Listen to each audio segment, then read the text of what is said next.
Have a nice day, student. Today we take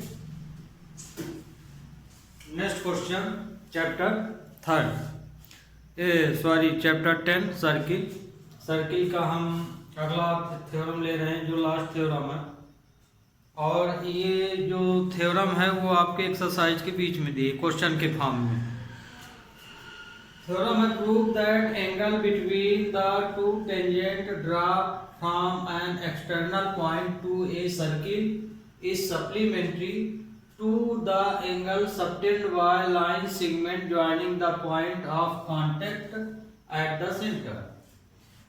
किसी external point से यदि हम सर्किल के ऊपर जब टेंजेंट ड्रा करते हैं तो वो टेंजेंट और एंगल ऑफ सबटेंड, मतलब कि ये वाले एंगल जो है तो सप्लीमेंट्री एंगल बनाते हैं. मतलब कि ये तो आपको पता है कि ये टेंजेंट है, ये भी टेंजेंट है, तो सेंटर से ये 90 का एंगल बनेगा, ग्रीन कलर से दिखाया गया है. लेकिन एंगल O और एंगल P इसका टोटल 180 होगा, ये हमको प्रूव करना है. ये तो हमको पता है इसका टोटल 90 है ना. टेंजेंट सेंटर से 90 का एंगल बनाता, हमको ये एंगल और ये एंगल 90 का प्रूव करना है. तो अब इसमें तो ये थ्योरेटिकल फॉर्म है, तो फिगर आपको ये लेना है. एक सर्किल लेंगे, सर्किल में किसी एक्सटर्नल पॉइंट से दो टेंजेंट आपको ड्रा कर लेना है. मतलब कि इतना फिगर तो इसमें कॉमन है. तो इसमें आपको angle of subtend by the line supplementary to the angle subtend by line segment. तो लाइन सेगमेंट आप लेना चाहें तो ये वाली ग्रीन कलर से इसको ऐसे आप कर सकते हैं. तो ये एंगल 180 के बनेगा, एंगल O और एंगल P हमको प्रूव करना है 180. तो हमने ये फिगर लिया है ना. तो फिगर के अनुसार एंगल O यहाँ लिख भी दिए हैं, O का पूरा नाम वहां लिखा हुआ है. Angle O plus angle P हमें 180 प्रूव करना है. मतलब को कहने का मतलब QOR plus QPR equal to 180 दिया क्या गया है गिवन टू. अब इसमें दो टेंजेंट दिए हैं, टू टेंजेंट. तो दो टेंजेंट अपने फिगर में क्या है, PR और PQ. तो two tangent PR and PQ on the circle from at point P. तो हमने क्वेश्चन के अनुसार दो टेंजेंट पॉइंट P से ले लिए. कंस्ट्रक्शन हम लोग क्या किए हैं, O से दोनों टेंजेंट पर हम लाइन ड्रा कर दिए जो कि परपेंडिकुलर होती हैं. ये आपको बताया गया है, ये ऑलरेडी परपेंडिकुलर होती हैं. तो अब हमको ये प्रूफ करना है. प्रूफ हमें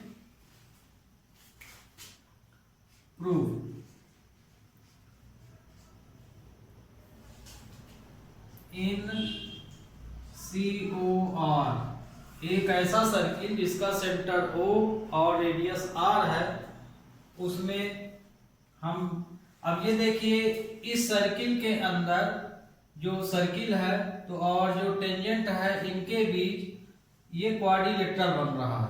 कौन सा क्वाड्रिलेटरल बन रहा है, PROQ या ORPQ. तो आपको तो पता है क्वाड्रिलेटरल का जो टोटल होता है एंगलों का sum of angle in a quadrilateral is 360. तो इनका टोटल 360 होता है क्वाड्रिलेटरल में. तो एंगल O, अब इन चारों एंगलों का नाम लिख लेना. तो मान लीजिए हम यहां से शुरू करते हैं, ORP प्लस एंगल ORP, फिर R ले लिए, RPQ प्लस R पॉइंट भी ले लिया, P ले लेते हैं, PQO प्लस फिर Q पॉइंट पे आ जाते हैं, QOR इक्वल टू 360. ये हमें पता है, वी नो दैट. तो यहाँ ये ना लिख के क्वाड्रिलेटरल का नाम लिख लीजिए. In quadrilateral PO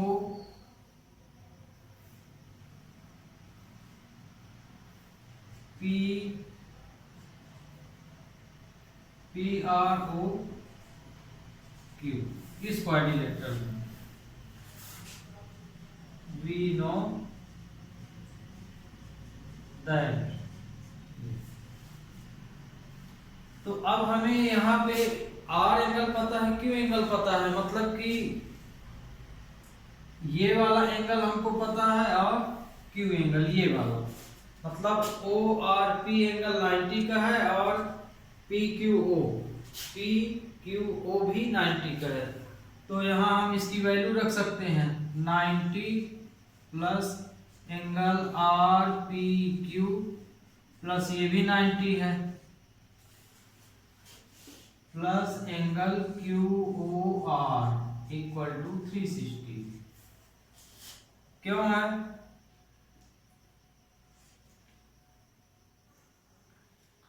angle O R P equal to 90।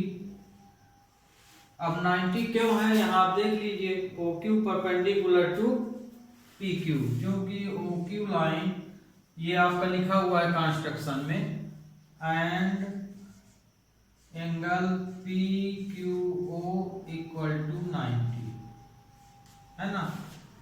क्यों है? परपेंडिकुलर टेंजेंट 90 का एंगल बनाता है। दूसरा कारण यहाँ आपका कंस्ट्रक्शन में है, तो यहाँ बार बार परपेंडिकुलर लिखने की आवश्यकता नहीं है।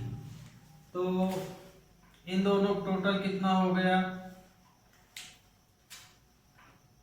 Angle R P Q plus angle Q O R plus 180 equal to 360।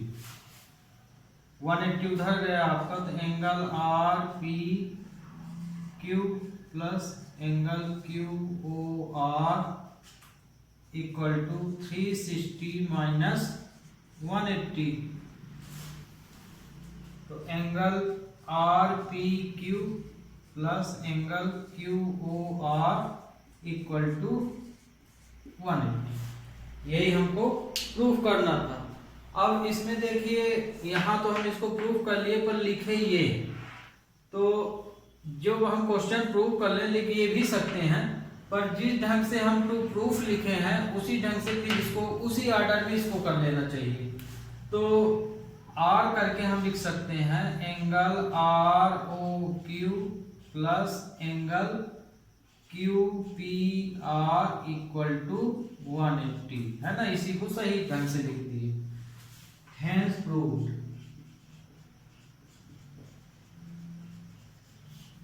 तो ये आपकी लास्ट थ्योरम थी। तो आपको ये क्वेश्चन भी अब समझ में आ गया होगा। अब कुछ अदर प्रॉब्लम लेते हैं। थ्योरम इधर से अब मैंने करा दिया है आपको, और अब क्वेश्चन लेते हैं एक्सरसाइजों के, देखते हैं अब क्या क्या क्वेश्चन है।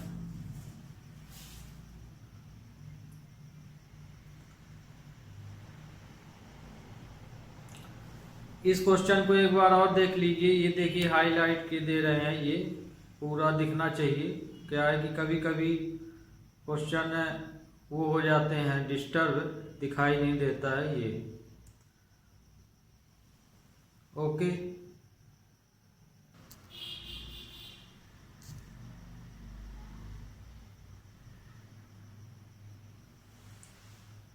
ये अगला क्वेश्चन है आपका। Two concentric circle are of radius 5 centimeter and 3 centimetre.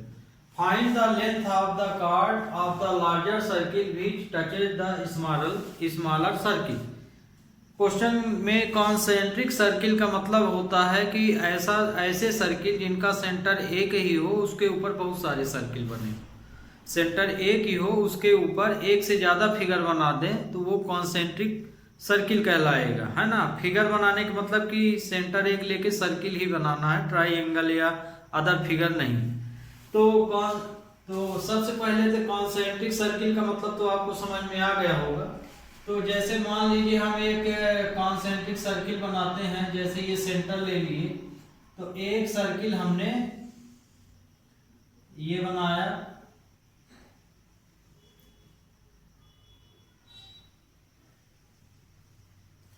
ये एक सर्किल हो गया। अब टू कॉन्सेंट्रिक सर्किल बोला है, मतलब ये सेंटर यही रहे, माने हम मान लीजिए सेंटर ओ ले लिए, एक ही सेंटर रहे और उसके ऊपर दो सर्किल, तो एक हो गया, ये दूसरा हो गया।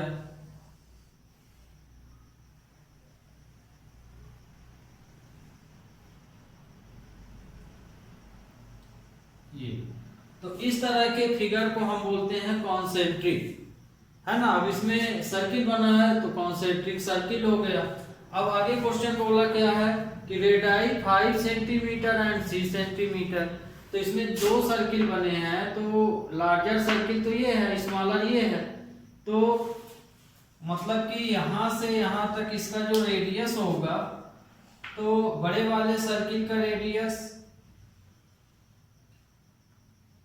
5 सेंटीमीटर हो गया, मान ये वाला, और छोटे वाले सर्किल का क्या हो जाएगा 3 सेंटीमीटर, तो ये वाला रेडियस आपका हो गया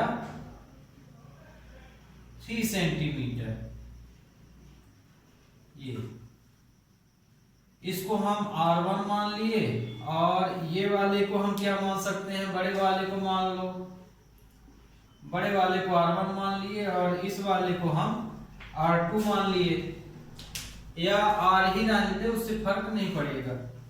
फिर इसके आगे क्वेश्चन क्या बोला है, find length of the chord of larger circle which touches the smaller circle. ऐसा कार्ड, अब हमें एक कार्ड लेना है जो स्मॉलर सर्किल को टच कर रहा, और इसमें कार्ड है, मतलब कि ये टेंजेंट बनेगा, इसमें कार्ड बनेगा, तो मतलब कि हमें यहां से इसको टच करके ले जाना पड़ेगा लाइन को, तो ये आपका कार्ड बनेगा इस तरह से। ये तो ये देखिए कार्ड का नाम मान लो हमने ए बी दे दिया, और ये एम पॉइंट दे दिया, ये आपका फिगर हो गया। तो लार्जर सर्किल में ए बी कार्ड है, और स्मॉलर सर्किल के लिए टच कर रहा मतलब टेंजेंट है, दोनों कंडीशन लागू हो रही। तो अब हमें इसमें क्या बताना है, find length of the chord, A B की लेंथ बताना है। तो given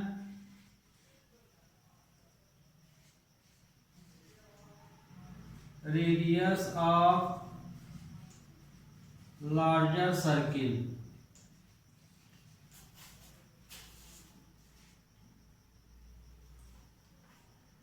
R1 equal to 5 centimeter, है ना। अब लार्जर सर्किल को हम यहाँ पे C1 मान सकते हैं, और छोटे वाले को C2 भी मान सकते हैं, एंड स्मॉलर सर्किल का रेडियस है 3 centimeter. Let A B is a card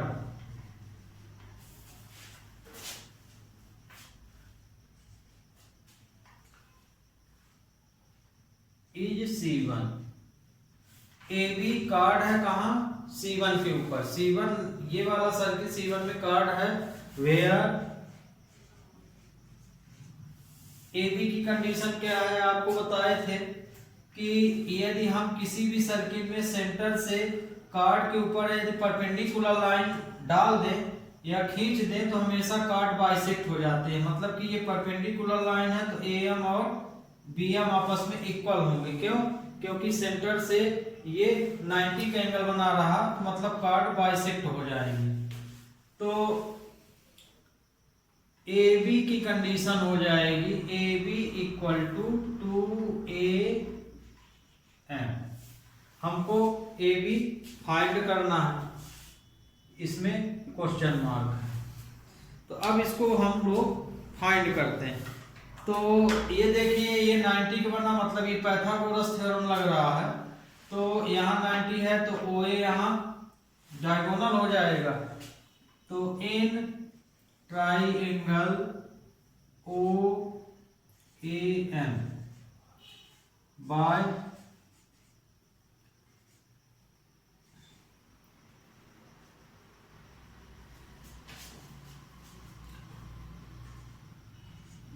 Pythagoras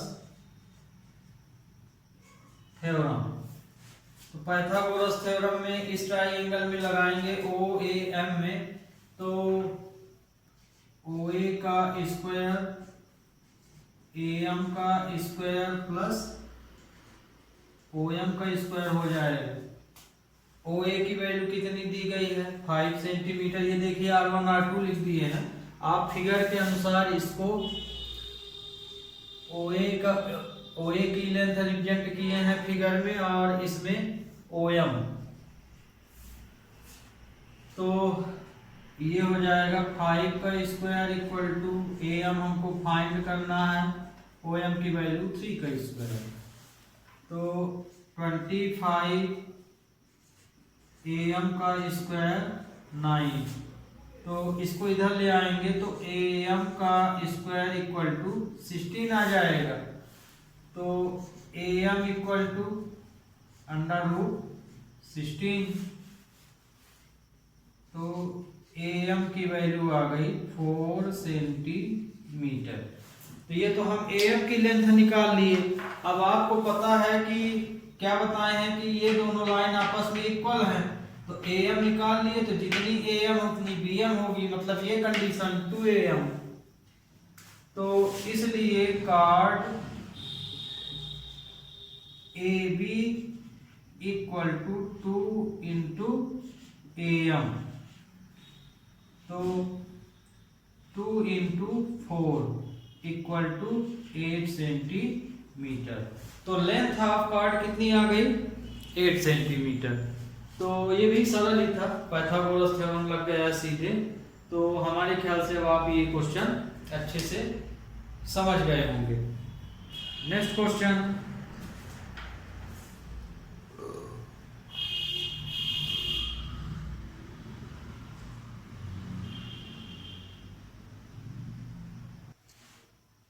अगला क्वेश्चन ये, the length of tangent from A point A at the distance 5 centimetre from the centre of the circle is 4 centimetre, find the radius of the circle. Question में बोला गया है कि एक tangent है, tangent को आप किस पॉइंट से लेंगे, ए पॉइंट से, है ना। टेंजेंट आप कहां ड्रा करेंगे, ए पॉइंट से ड्रा करेंगे, कहां पे, सर्किल में। तो जब हम ए पॉइंट से सर्किल पर टेंजेंट ड्रा करते हैं तो टेंजेंट का डिस्टेंस कितना होता है 5 centimetre from the centre, centre से टेंजेंट का डिस्टेंस कितना है 5 centimetre. The length of tangent from A point A at the distance 5 centimetre from the centre of the circle is 4 centimetre, find the radius of circle. Question में बोला गया है, फिर से अब देखिए, आगे फिगर देखिए, फिर समझाते हैं आपको, क्योंकि यहाँ थोड़ा आपको समझना पड़ेगा कि ये जो डिस्टेंस है 5 सेंटीमीटर, यहाँ टेंजेंट दिख रहा, तो बहुत बच्चे इस क्वेश्चन को उल्टा भी समझ जाते हैं।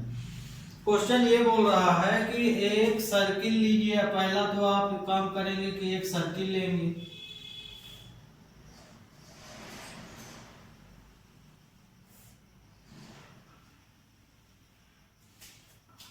जैसे हमने ये एक सर्किल ले लिए, बहुत इसमें टेढ़ा मेढ़ा हो जाता है ये, तो हो गया, लगभग सर्किल आपका बन जाना चाहिए। ये तो हमने एक सर्किल लिया, इस सर्किल पे किसी एक पॉइंट ए से, पॉइंट ए बोला है, ए पॉइंट से इसमें एक टेंजेंट लीजिए, टेंजेंट है तो मतलब टेंजेंट ही लेना पड़ेगा। तो जैसे मान लीजिए हम यहां से इस पॉइंट से हम टेंजेंट ले रहे हैं,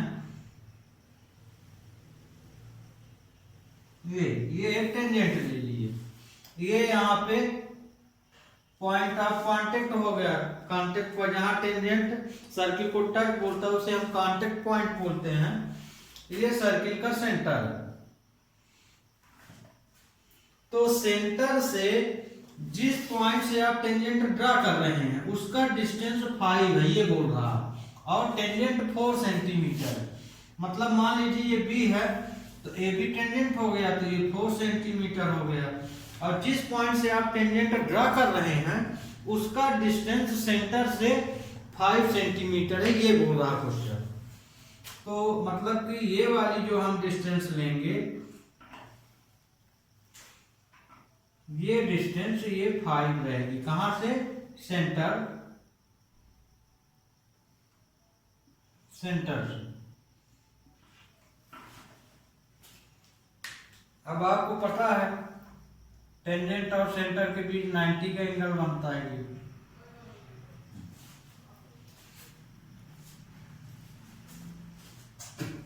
तो हमको फाइंड क्या करना है, find the radius of the circle. तो ये वाली डिस्टेंस कितना दिया है, 5 सेंटीमीटर। हमको यहाँ पे OB फाइंड करना है, रेडियस है ना, ये हमारा रेडियस है। तो ये देखिए 90 एंगल बना, मतलब कि पाइथागोरस थ्योरम लगेगी। गिवन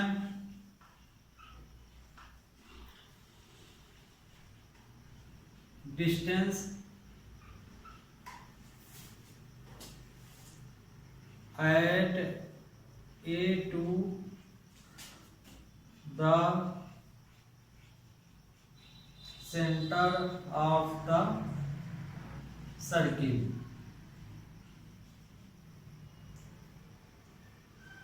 ओ सर्किल का सेंटर हम लोग को लिए हैं। तो distance at A, distance A का सर्किल तक के पॉइंट ओ तक का डिस्टेंस, मतलब कि ओ ए बराबर क्या दिया गया है, 5 सेंटीमीटर। फिर length of tangent and length of the tangent, tangent की लेंथ ए भी कितनी दी गई है, 5 सेंटीमीटर, ये 4 सेंटीमीटर।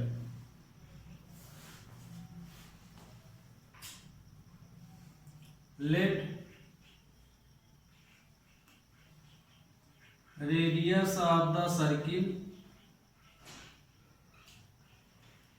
सर्किल का रेडियस कितना है, OB, तो ये OB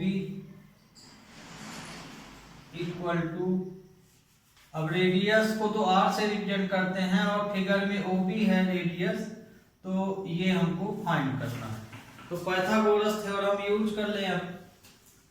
in triangle OAB by Pythagoras theorem, Pythagoras theorem से ये 90 का है तो ये डायगोनल होगा, तो OA का स्क्वायर इक्वल टू AB का स्क्वायर प्लस OB का स्क्वायर। इसमें अब जो वैल्यू लिखी हुई इसको रख दीजिए। तो OA का स्क्वायर है 5 का स्क्वायर, AB 4 का स्क्वायर प्लस OB का स्क्वायर, तो ये हो जाएगा 25, 16 प्लस OB का स्क्वायर हो जाएगा। इसको इधर ले आएंगे तो माइनस हो जाएगा, 25 माइनस 16 OB का स्क्वायर।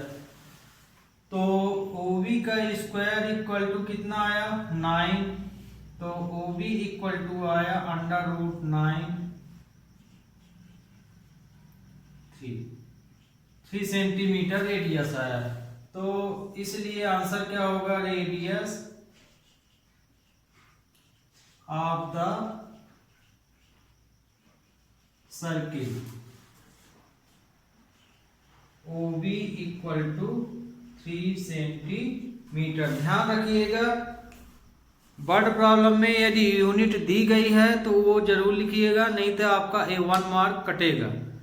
आपके जो परीक्षा होती है तो उसमें जो मार्क कटते हैं, बहुत बच्चे को डाउट रहता है कि आंसर नहीं लिखेंगे तो 1 नंबर कट जाएगा। आंसर का नंबर कटता है वहाँ जहाँ यूनिट आप नहीं लिखते हैं। जैसे यूनिट वाले आंसर हैं, जैसे इसमें आप 3 बार लिख देंगे तो 1 नंबर कट जाएगा, क्योंकि इसमें यूनिट लिखना जरूरी है। तो जिसमें यूनिट हो उसमें आंसर लिखना अनिवार्य है। कि आपका ये रेडियस निकला तो क्या निकला, 3 क्या है, मीटर है, किलोमीटर है, सेंटीमीटर, क्या। तो आप खुद सोच सकते हैं कि यूनिट की क्या वैल्यू होती है। मान लीजिए कोई बच्चा 3 किलोमीटर लिख दे, कितनी बड़ी गलती है ना। या मीटर लिख दे, क्वेश्चन सेंटीमीटर में वो मीटर लिख दे तो गलत हो जाएगा क्वेश्चन। मीटर में लिखने के लिए मीटर में चेंज करना पड़ता है, किलोमीटर में लिखने के लिए किलोमीटर में चेंज करना पड़ता है। तो अब आप समझ सकते हैं कि यूनिट की क्या अहमियत होती है। मान लीजिए किसी कि हम एज ही निकाल रहे हैं तो 30 निकली, किसी की 20 निकली, आप 30 या 20 लिख के आए हैं तो अब उसकी यूनिट नहीं लिखे हैं तो 20 30 क्या है। क्वेश्चन यहाँ पे उठता है कि 20 और 30 क्या है आपका, मीटर है, किलोमीटर है, वर्ष है, क्या है। तो इसलिए यूनिट वाले क्वेश्चन में, वर्ड प्रॉब्लम में जिसमें यूनिट दी गई हो तो आंसर में यूनिट आप जरूर लिखें और यूनिट का ही 1 मार्क काटा जाता है। ओके, अब अगला क्वेश्चन लेते हैं आपका।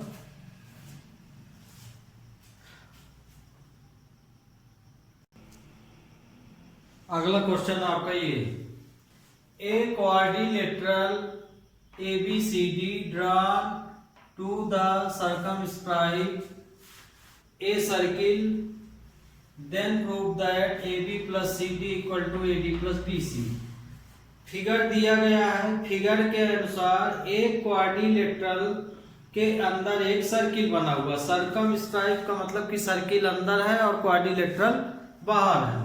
तो आपको इसका मतलब भी ध्यान रखिएगा। सर्कमस्क्राइब का मतलब होता है, सर्कमस्क्राइब का मतलब देखिए सर्कम लगा है मतलब सर्किल का नाम निकल रहा तो, और उसके आगे स्क्राइब लिखा है तो सर्कमस्क्राइब का मतलब हुआ कि सर्किल अंदर हो और जो भी फिगर का नाम बोला जा रहा है वो बाहर हो। तो सर्कमस्क्राइब सर्कल अंदर बना हुआ है और सर्किल के बाहर क्या बना है, ABCD, माने एक क्वाड्रिलेटरल ABCD बना हुआ। ये मान लीजिए ट्राइएंगल लिखता तो सर्किल के ऊपर ट्राइएंगल बना होता। तो इसका मतलब आप जरूर समझिएगा। जरूरी नहीं है कि परीक्षा में आपको फिगर दिया जाए, ये फिगर आपसे अपने से बनना चाहिए। तो जब आप फिगर तभी बना सकते हैं जब इसका मतलब आप अच्छी तरह से समझे। तो सर्कमस्क्राइब का मतलब क्या हुआ, सर्किल अंदर और जो फिगर दिया गया वो बाहर हो। तो इसमें फिगर क्या दिया गया है, क्वाड्रिलेटरल। तो सर्किल के बाहर हम एक क्वाड्रिलेटरल लिए, सर्किल क्वाड्रिलेटरल का नाम ABCD दिया है तो हम इसका नाम ABCD रख लिए। तो सर्किल को क्वाड्रिलेटरल जिस पॉइंट पे टच कर रहा है वो है PQRS। इस पॉइंट पे ये साइडें क्वाड्रिलेटरल की टच कर रही सर्किल को। तो आपको बताए हैं कि यदि टच करके जो लाइन निकल जाए वो टेंजेंट कहलाती है। तो जैसे A से ये लाइन टेंजेंट है और ये भी लाइन टेंजेंट है तो आपको बताया ही गया है कि टेंजेंट हमेशा आपस में किसी पॉइंट से 2 ही टेंजेंट खींचे जाते हैं तो वो हमेशा इक्वल होते हैं। तो जैसे इस पॉइंट से 2 टेंजेंट मानेंगे AP और AS, B पॉइंट से मानेंगे BP और BQ, मतलब कि कौन सी लेंथ यहाँ बराबर होगी इसके अनुसार देखिए। हियर A पॉइंट से टेंजेंट ले रहे हैं तो A पॉइंट से लेंगे तो AP जो है AS के बराबर होगा। B पॉइंट से लेंगे तो BP जो है BQ के बराबर होगा और C पॉइंट से लेंगे तो CQ है, C पॉइंट से एक ये टेंजेंट माना जाएगा कि ये है ना, जहाँ पे कांटेक्ट पॉइंट में टच कर दे कांटेक्ट पॉइंट तक लिया जाता है तो CQ जो है CR के बराबर होगा। इसी तरह से D है तो D पॉइंट से ये टेंजेंट ये एक ये माना जाएगा तो DR इक्वल टू DS माना जाएगा। इस तरह से आप टेंजेंट बराबर लिखेंगे। ध्यान रखिएगा इस पॉइंट से टेंजेंट देखा जाएगा तो टेंजेंट हमेशा इस पॉइंट से एक टेंजेंट ये एक ये। तो अब आपको ये कंडीशन समझ में आ गई होगी। तो आप क्वेश्चन को हम इतना प्रूव करते हैं। तो इसमें बाय फिगर, अब फिगर के अनुसार हम लोग प्रूव कर रहे हैं। तो फिगर के अनुसार ए बी लाइन यदि ले रहे हैं, B take side, B take side, A B side हम ले रहे हैं। तो ए बी साइड में दो कॉर्नर पॉइंट है, ए और बी। तो ए पॉइंट से टेंजेंट माना जाएगा एपी और बी पॉइंट से माना जाएगा बीपी। तो जब हम ए पॉइंट लिखेंगे तो ध्यान रखिएगा, आप कंडीशन लिखेंगे एपी इक्वल टू बीपी, या कि एट पॉइंट, ये ना लिख के आपको धोखा होगा, एट पॉइंट ए पॉइंट ले लें। तो ए पॉइंट यदि लिए तो ए पॉइंट से टेंजेंट क्या होगा एपी। एपी किसके इक्वल हो जाएगा, एएस के इक्वल हो जाएगा। क्यों इक्वल होगा, टेंजेंट है, क्योंकि टेंजेंट एट पॉइंट ए, ये दोनों बराबर इसलिए होंगे क्योंकि ए पॉइंट के टेंजेंट है। फिर इसी तरह से बी पॉइंट ले लीजिए, एट पॉइंट बी पॉइंट से बीपी हो जाएगा, BP equal to B Q. ये भी बराबर होगा, क्यों होगा, क्योंकि बी पॉइंट के टेंजेंट है, टेंजेंट एट पॉइंट बी, क्योंकि ये बी पॉइंट से टेंजेंट है, एट पॉइंट। अब इसी तरह से ए बी साइड हम क्लियर कर लिए, अभी ऊपर वाली साइड सी पॉइंट ले लें, एट पॉइंट सी। तो सी पॉइंट से टेंजेंट एक सी क्यू बनेगा, एक सी आर बनेगा। तो C R equal to C Q, number 3 हो गया। फिर डी पॉइंट ले लीजिए, tangent at point C, at point D से दो टेंजेंट है, डी एस और डी आर। तो D R equal to B S, number 4, tangent at point D. तो ये आपके 4 इक्वेशन बने। इन चारों इक्वेशनों को आप प्लस कर दीजिए, adding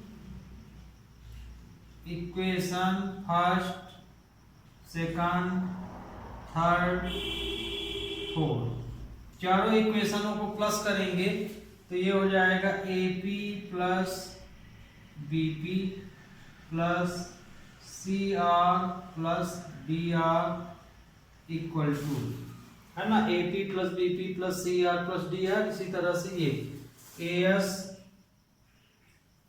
plus BQ plus CQ plus DS।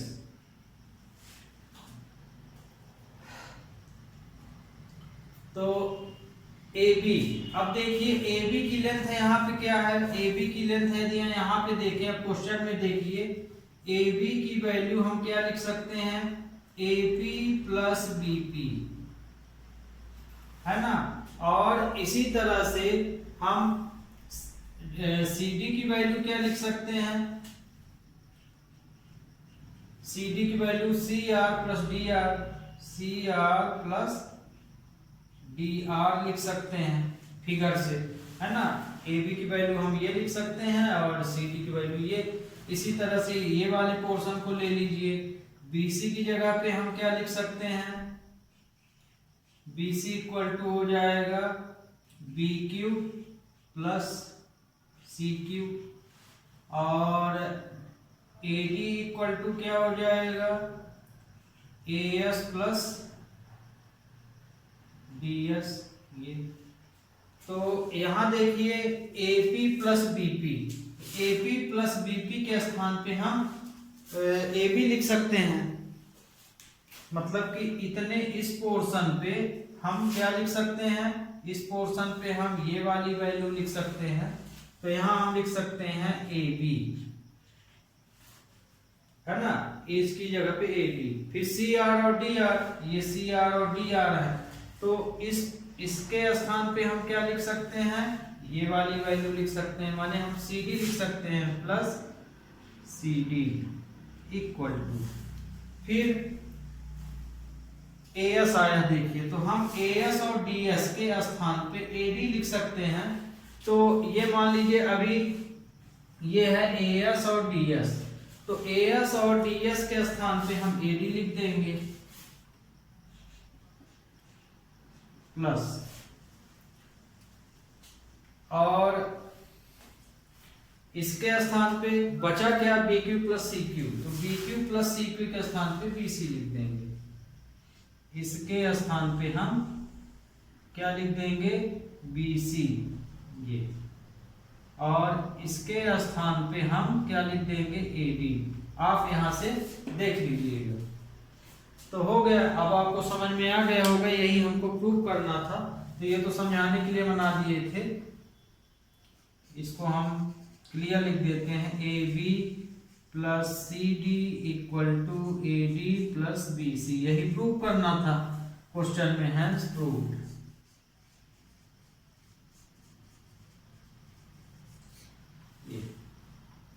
तो ये भी क्वेश्चन अब आपको समझ में आ गया होगा।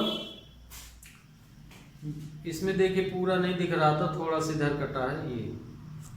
तो स्टूडेंट आज के लिए बस इतना ही। अब आपका ये क्वेश्चन बहुत नहीं बचा है, 2 4 5 क्वेश्चन और बचे होंगे आपके इस चैप्टर में। तो अगले लेक्चर में ये इस चैप्टर को हम पूरा कर देंगे। तो ये पूरे जो क्वेश्चन आपको पढ़ाए गए हैं, ये सभी इम्पॉर्टेंट क्वेश्चन हैं, इनको आप जरूर तैयार कर लीजिएगा। Okay, have a nice day.